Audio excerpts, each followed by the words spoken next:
नमः शिवाय। आज हम शिव पुराण के विंध्येश्वर संहिता का 23वां अध्याय पढ़ने जा रहे हैं, जिसका मुख्य शीर्षक है शिव नाम की महिमा। ऋषि बोले, हे व्यास शिष्य सूत जी, आपको नमस्कार है। हम पर कृपा करें, हमें परम उत्तम रुद्राक्ष तथा शिव नाम की महिमा का मातम्य सुनाए।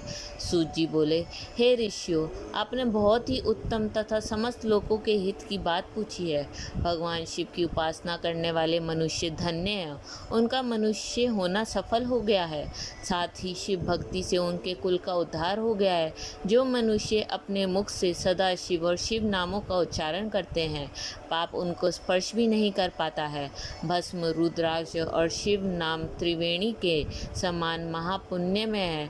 इन तीनों के निवास और दर्शन मात्र से ही त्रिवेणी के स्नान का फल मिलता है। इनका निवास जिसके शरीर में होता है, उसके दर्शन से ही सभी पापों का विनाश हो जाता है। भगवान शिव का नाम गंगा है, विभूति भस्म यमुना मानी गई है तथा रुद्राक्ष को सरस्वती कहा गया है। इनकी संयुक्त त्रिवेणी समस्त पापों का नाश करने वाली है। हे श्रेष्ठ ब्राह्मणों, इनकी महिमा सिर्फ भगवान महेश्वर ही जानते हैं। यह शिव नाम का मातम्य स्पष्ट समस्त पापों को हर लेने वाला है। शिव नाम अग्नि है और महापाप पर्वत है। इस अग्नि से पाप रूपी पर्वत जल जाते हैं। शिव नाम को जपने मात्र से ही पाप मूल नष्ट हो जाते हैं। जो मनुष्य इस पृथ्वी लोक में भगवान शिव के जाप में लगा हुआ रहता है, वह विद्वान, पुण्य आत्मा और वेदों का ज्ञाता होता है।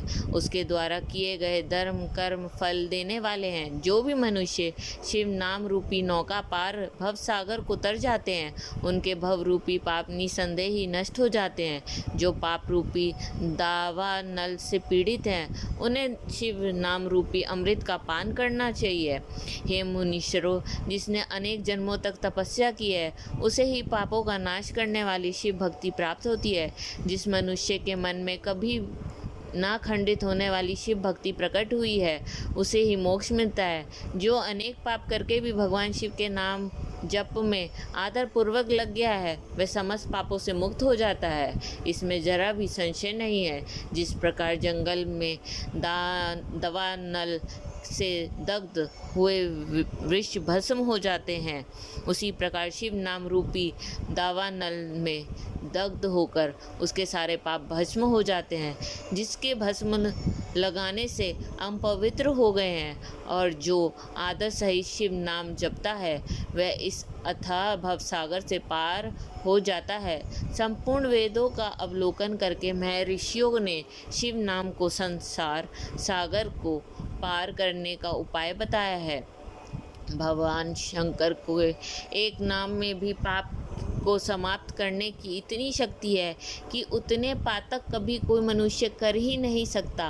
पूर्व काल से इंद्रधुमन नाम का एक महापापी राजा हुआ करता था और एक ब्राह्मण युवती जो बहुत पाप कर चुकी थी। शिव नाम के प्रभाव से दोनों उत्तम गति को प्राप्त हुए। हे द्विजो, इस प्रकार मैंने तुमसे शिव नाम की महिमा का वर्णन किया है। अब हम शिव पुराण के विंध्येश्वर संहिता का 24वां अध्याय पढ़ रहे हैं, जिसका मुख्य शीर्षक है भस्म धारण की महिमा। सूत जी ने कहा, हे ऋषियों, अब मैं तुम्हारे लिए समस्त वस्तुओं को पावन करने वाला भस्म का महात्म्य सुनाता हूँ। भस्म दो प्रकार की होती है, एक महाभस्म और दूसरी सवलभ भस्म। महाभस्म भी अनेक भेद हैं। यह 3 प्रकार की होती है, श्रोता, सामर्थ्य और लौकिक। श्रोता और सामर्थ्य भस्म केवल ब्राह्मणों के ही उपयोग में आने योग्य है। लौकिक भस्म का उपयोग सभी मनुष्य जन कर सकते हैं। ब्राह्मणों को वैदिक मंत्रों का जाप करते हुए भस्म धारण करनी चाहिए तथा अन्य मनुष्य बिना मंत्रों के भस्म धारण कर सकते हैं। उपलों से सिद्ध की हुई भस्म अगन्य भस्म कहलाती है। यह त्रिपुंड का द्रव्य है। अन्य यज्ञ से प्रकट हुई भस्म भी त्रिपुंड धारण के काम आती है। जाबली उपनिषद के अनुसार अग्नि इत्यादि मंत्रों द्वारा 7 बार जल में भिगोकर शरीर में भस्म लगाए। तीनों संध्याओं में जो शिव भस्म से त्रिपुंड लगाता है वह सब पापों से मुक्त होकर शिव की कृपा से मोक्ष पाता है। त्रिपुंड और भस्म लगाकर विधि पूर्वक जाप करें। भगवान शिव और विष्णु ने भी त्रिपुंड धारण किया है। अन्य देवियों सहित भगवती उमा और देवी लक्ष्मी ने इनकी प्रशंसा की है। ब्राह्मणों, क्षत्रियों, वैश्यों, शूद्रों, वर्ण संकरों तथा जाति भ्रष्ट पुरुषों ने भी उद्लून एवं त्रिपुंड रूप में भस्म धारण की है। महर्षियों, इस प्रकार संक्षेप में मैंने त्रिपुंड का महात्म्य बताया है। यह समस्त प्राणियों के लिए गोपनीय है। ललाट अर्थात माथे पर बहुओं के मध्य भाग में बहुओं के अंत भाग जितना बड़ा त्रिपुंड ललाट में धारण करना चाहिए। मध्य में और अनामिका उंगली से 2 रेखाएं करके अंगूठे द्वारा बीच में सीधी रेखा त्रिपुंड कहलाती है। त्रिपुंड अत्यंत उत्तम तथा भोग और मोक्ष देने वाला है। त्रिपुंड की एक एक रेखा में 9 देवता हैं जो सभी अंगों में स्थित हैं। प्रणव का प्रथम अक्षर आकार, ग्रहपत्य अग्नि, पृथ्वी, धर्म, रजोगुण, ऋग्वेद, क्रिया शक्ति, प्रातः, सवन तथा महादेव, ये त्रिपुंड की प्रथम रेखा के 9 देवता हैं। प्रणव का दूसरा अक्षर उकार, दक्षिणा अग्नि, आकाश, सत्व गुण, यजुर्वेद, मध्यान्ही, सवन, इच्छा शक्ति, अंतरात्मा तथा महेश्वर, ये दूसरी रेखा के 9 देवता हैं। प्रणव का तीसरा अक्षर मकार, आहवन्य अग्नि, परमात्मा, तमोगुण, धूलोक, ज्ञान शक्ति, समावेद, तृतीय सवन तथा शिव, ये तीसरी रेखा के 9 देवता हैं। प्रतिदिन स्नान से शुद्ध होकर भक्ति भाव से त्रिपुंड में स्थित देवताओं को नमस्कार कर त्रिपुंड धारण करे तो भोग और मोक्ष दोनों ही प्राप्ति होती है। भस्म को 32, 16, 8 अथवा 5 स्थानों में धारण करे।